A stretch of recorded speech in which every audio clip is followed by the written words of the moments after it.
Quand on parle de lien entre santé et environnement, c'est vrai que la qualité de l'air, et notamment la qualité de l'air à l'intérieur, est un sujet majeur parce qu'on passe beaucoup de temps dans nos environnements intérieurs.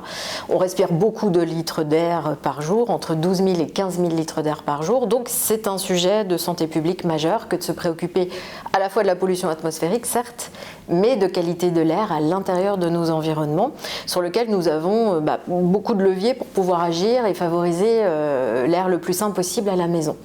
Il y a trois fondamentaux, si je puis dire, quand on parle de qualité de l'air intérieur. Donc, premier pilier, c'est l'aération.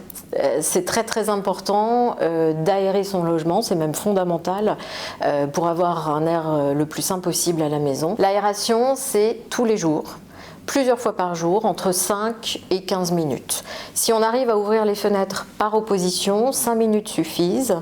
L'idée, c'est vraiment d'avoir une grande chasse d'air dans la maison, de renouveler l'air de manière efficace. Donc, ouverture des fenêtres par opposition 5-10 minutes. Si ce n'est pas le cas, on va faire un petit peu plus longtemps, 15 minutes, 30 minutes, et ça, plusieurs fois par jour, quelle que soit la météo.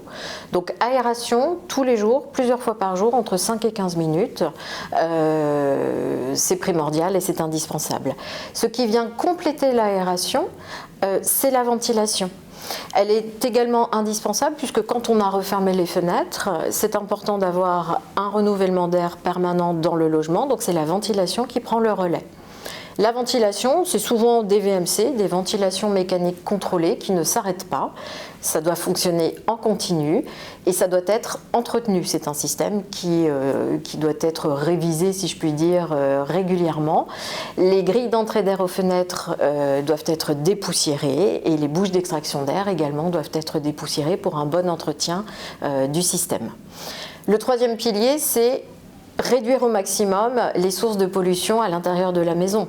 En fait, tout ce qu'on rajoute dans l'air, c'est des choses qui n'ont pas forcément lieu d'être là.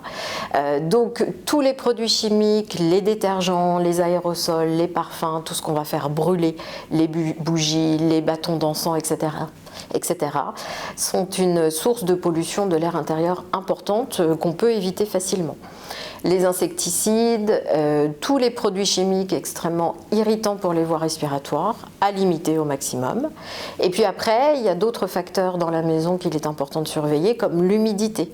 L'humidité va favoriser le développement des polluants, cette fois-ci dits biologiques, comme les moisissures et les acariens, qui peuvent être des facteurs problématiques de santé respiratoire pour les occupants. Voilà, donc si on veut résumer, trois piliers fondamentaux quand on parle de qualité de l'air à l'intérieur: aération, ventilation, réduction des sources de pollution à l'intérieur de la maison.